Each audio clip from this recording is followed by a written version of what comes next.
அரசுமுறை பயணமாக 5 நாடுகளுக்கு சுற்றுப்பயணம் மேற்கொண்டுள்ள பிரதமர் மோடி பிரேசிலின் ரியோ டி ஜெனிரோவில் நடைபெறும் 17வது பிரிக்ஸ் உச்சி மாநாட்டில் பங்கேற்றுள்ளார்.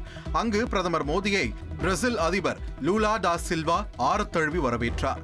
அவர்களுடன் அபுதாபி இளவரசர், சீன பிரதமர், இந்தோனேஷிய அதிபர், தென்னாப்பிரிக்க அதிபர், எத்தியோப்பியா பிரதமர், எகிப்து பிரதமர், ரஷ்யா மற்றும் ஈரானின் வெளியுறவுத்துறை அமைச்சர்கள் ஒன்றாக குழு புகைப்படம் எடுத்துக் கொண்டனர்.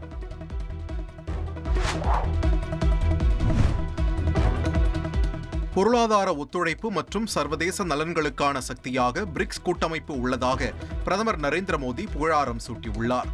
உச்சி மாநாட்டில் பேசிய பிரதமர் மோடி 20ஆம் நூற்றாண்டில் உருவாக்கப்பட்ட பன்னாட்டு நிறுவனங்களில் மனித குலத்தில் 1/3 போதுமான அளவில் பிரதிநிதித்துவப்படுத்தப்படவில்லை என்று வேதனை தெரிவித்தார். இன்றைய உலக பொருளாதாரத்தில் பெரும் பங்களிப்பை வழங்கும் நாடுகளுக்கு முடிவெடுக்கும் மேசையில் இடம் வழங்கப்படவில்லை என்று குற்றம் சாட்டியுள்ள பிரதமர் மோடி, இது பிரதிநிதித்துவம் பற்றியது மட்டுமல்ல, நம்பகத்தன்மை மற்றும் செயல்திறன் பற்றிய கேள்வியும் கூட என்றார். உலகில் தெற்கு நாடுகள் இல்லை என்றால் சிம் கார்டு இருந்தும் நெட்வொர்க் இல்லாத செல்போன் போன்றதுதான் பன்னாட்டு அமைப்புகள் என்று பிரதமர் நரேந்திர மோடி விமர்சித்தார். 20ஆம் நூற்றாண்டில் உருவாக்கப்பட்ட பன்னாட்டு நிறுவனங்களால் 21ஆம் நூற்றாண்டின் சவால்களை சமாளிக்க முடியவில்லை என்றும், உலகின் பல்வேறு பகுதிகளில் நடக்கும் மோதல்கள், பொருளாதார நெருக்கடிகள், தொற்று நோய்கள் உள்ளிட்டவற்றுக்கு இந்த நிறுவனங்களால் தீர்வு கிடைக்கவில்லை என்றும் குற்றம் சாட்டினார். இன்றைய உலகிற்கு புதிய பன்முகங்களை உள்ளடக்கிய ஒழுங்கு தேவை என்றும், இதற்காக உலகளாவிய நிறுவனங்களில் விரிவான சீர்திருத்தங்களுடன் தொடங்க வேண்டும் என்றும் கேட்டுக்கொண்ட பிரதமர் மோடி, சீர்திருத்தங்கள் வெறும் அடையாளமாக இருக்கக்கூடாது என்றும், உண்மையான தாக்கங்கள் தெரியும்படி இருக்க வேண்டும் என்றும் தெரிவித்தார்.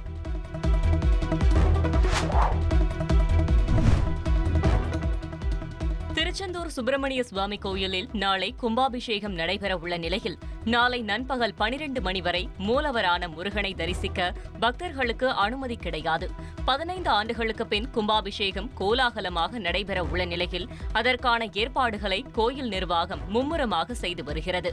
அந்த வகையில் மூலவர் முருகனை தரிசிக்க வழங்கப்பட்ட அனுமதி நாளை நண்பகல் 12 மணி வரை நிறுத்தப்படுவதாக அறிவிக்கப்பட்டுள்ளது.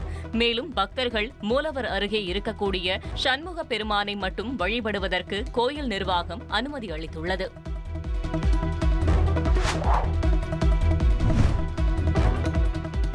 பாமக நிர்வாக குழு உறுப்பினர் பட்டியலை தொடர்ந்து லெட்டர் பேடில் இருந்தும் அன்புமணி ராமதாஸ் பெயர் நீக்கப்பட்டுள்ளது.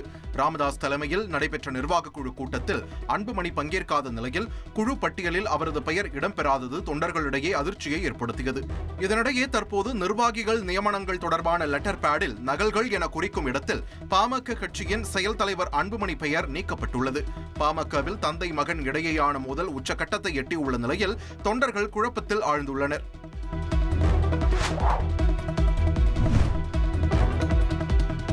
2026 சட்டமன்ற தேர்தலை முன்னிட்டு தமிழகம் முழுவதும் 7 கட்டங்களாக பாஜக சார்பில் மாநாடு நடத்த திட்டமிடப்பட்டுள்ளதாக தேதி மற்றும் இடங்கள் அறிவிக்கப்பட்டுள்ளன.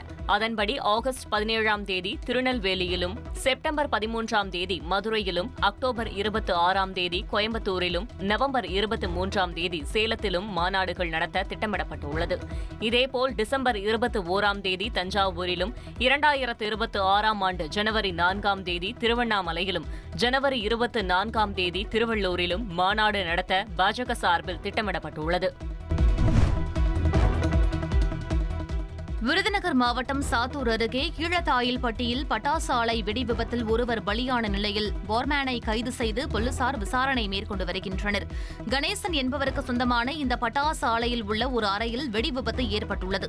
தகவலறிந்து வந்த தீயணைப்புத் துறையினர் 1 மணி நேரம் போராடி தீயை அணைத்தனர். இதில் பனையடிப்பட்டியை சேர்ந்த பாலகுருசாமி சம்பவ இடத்திலேயே உடல் சிதறி உயிரிழந்தார்.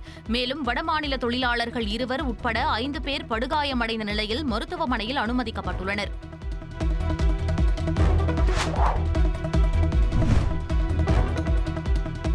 சென்னையில் இருந்து 70 பேருடன் புறப்பட்ட தனியார் விமானம் ஒன்று இயந்திர கோளாறு காரணமாக அவசரமாக தரையிறக்கப்பட்டது.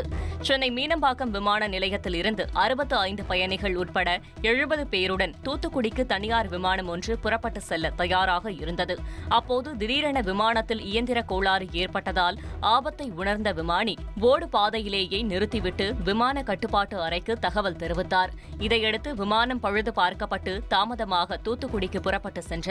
விமானி சாமர்த்தியமாக செயல்பட்டதால் பெரும் விபத்து தவிர்க்கப்பட்டது.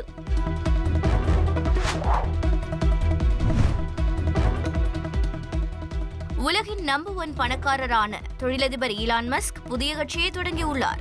அமெரிக்க அதிபர் டொனால்ட் ட்ரம்ப் நிர்வாகத்தில் செயல்திறன் துறை தலைவர் பொறுப்பிலிருந்து விலகிய ஈலான் மஸ்க் ட்ரம்ப் முன்னெடுத்த ஒன் பிக் பியூட்டிஃபுல் பில் மசோதாவை கடுமையாக விமர்சித்தார். இது நடைமுறைக்கு வரும் பட்சத்தில் நாட்டின் கடன் அதிகரிக்கும் என்றும் அப்போது புதிய கட்சியை தொடங்குவதாகவும் கூறியிருந்தார். இந்த மசோதாவை அதிபர் ட்ரம்ப் நடைமுறைப்படுத்திய நிலையில் இரு கட்சிகளின் ஆட்சியிலிருந்து விடுபட வேண்டுமா, அமெரிக்க கட்சியை தொடங்க வேண்டுமா என்று எக்ஸ் தளத்தில் ஈலான் மஸ்க் கேள்வி எழுப்பியிருந்தார். இதற்கு சுமார் 65% மக்கள் ஆம் என்று பதிலளித்ததாக தெரிகிறது. இந்நிலையில் எக்ஸ் தளத்தில் பதிவிட்டுள்ள ஈலான் மஸ்க் அமெரிக்கர்கள் அரசியல் மாற்றத்தை விரும்புவதாகவும் மக்களுக்கு சுதந்திரத்தை திரும்ப கொடுக்கும் வகையில் அமெரிக்கா கட்சி தொடங்கப்படுவதாகவும் அறிவித்துள்ளார்.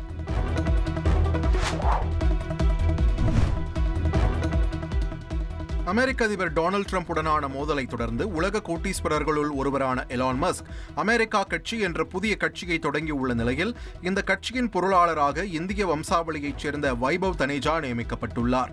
அமெரிக்காவின் பெடரல் தேர்தல் ஆணையத்திடம் அவர் தாக்கல் செய்துள்ள புதிய கட்சி தொடர்பான ஆவணங்களில் இந்த தகவல் இடம்பெற்றுள்ளது. எலான் மஸ்கின் எலக்ட்ரிக் கார் நிறுவனமான டெஸ்லா நிறுவனத்தின் தலைமை நிதி அதிகாரியாக அந்நிறுவனத்தின் நிதி நடவடிக்கைகளில் முக்கிய பங்கு வகிப்பவராக வைபவ் தனேஜா உள்ளார். ஆனால் கட்சியின் முக்கிய பொறுப்பில் வெளிநாட்டவர் ஒருவரை நியமிப்பதா என கூறி எலான் மஸ்கை அமெரிக்கர்கள் பலரும் சமூக வலைதளங்களில் விமர்சித்து வருகின்றனர்.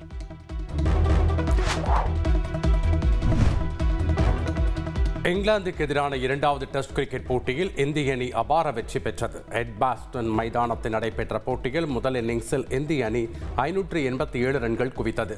கேப்டன் சுப்மன் கில் அதிகபட்சமாக 269 ரன்கள் குவித்தார். தொடர்ந்து விளையாடிய இங்கிலாந்து அணி 407 ரன்கள் மட்டுமே எடுத்தது. பின்னர் 2ஆம் இன்னிங்ஸில் களமிறங்கிய இந்திய அணி 6 விக்கெட் இழப்புக்கு 427 ரன்கள் எடுத்திருந்த போது டிக்ளேர் செய்தது. இதன் மூலம் 608 ரன்கள் என்ற கடினமான இலக்குடன் களமிறங்கிய இங்கிலாந்து அணி 4ஆம் நாள் ஆட்ட முடிவில் 3 விக்கெட்டுகளை பறிகொடுத்தது. 5ஆம் நாள் ஆட்டம் மழையால் தாமதமாக தொடங்கிய நிலையில் இந்திய பவுலர்களின் அபாரமான பந்து வீச்சால் இங்கிலாந்து அணி 271 ரன்களில் சுருண்டது. முதல் இன்னிங்ஸில் சிராஜும் 2ஆம் இன்னிங்ஸில் ஆகாஷ் தீப்பும் 6 விக்கெட்டுகள் வீழ்த்தி வெற்றி குவித்திட்டனர். இதன் மூலம் 336 ரன்கள் வித்தியாசத்தில் வெற்றி பெற்று 5 போட்டிகள் கொண்ட தொடரை 1-1 என்ற கணக்கில் சமன் செய்தது. எட்பாஸ்டனில் இந்திய அணி பெறும் முதல் வெற்றி இது என்பது குறிப்பிடத்தக்கது. ட்ரெண்டை ஃப்ரெண்ட் ஆக்கிக்கோங்க. தந்தி டிவியின் சப்ஸ்கிரைபர்ஸ் அண்ட் ஃபாலோவர்ஸ் குடும்பத்தில் நீங்களும் இணையுங்க.